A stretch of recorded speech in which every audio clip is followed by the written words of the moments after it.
আমার টুইটার, যেটাকে এখন এক্স বলা হয়, এই অ্যাকাউন্ট হ্যাক করে এখন থেকে ধরেন 15 ঘন্টা আগে অত্যন্ত বাজে, অরুচিকর, কুরুচিপূর্ণ মাদেরকে নিয়ে একটা বক্তব্য দিয়ে দিছে, আমারটা হ্যাক করে। একটা দল দেখলাম যে হই হই রই রই করে মিছিল শুরু করে দিছে।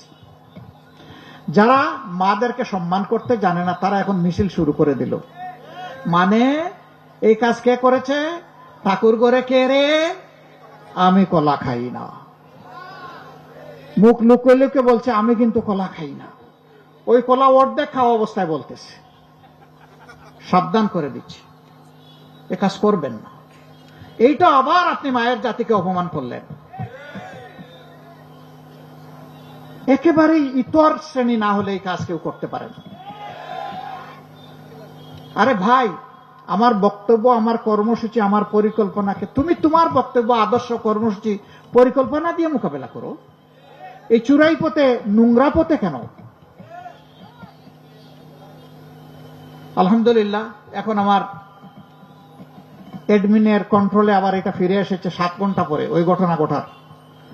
এতে সাময়িক যদি কোনো মা ওদের অপতথ্যের কারণে কষ্ট পেয়ে থাকেন, আমি তাদের কাছে ক্ষমা চাই।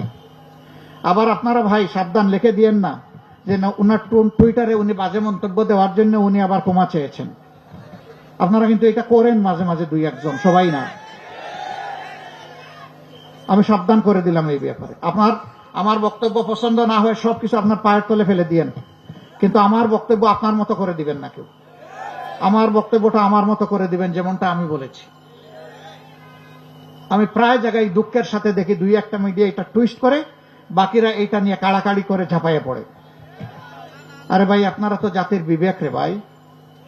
আর মিডিয়া হচ্ছে জাতির আয়না বা দর্পণ। জাতিটাকে বাঁচান ভাই, অনেক হয়েছে।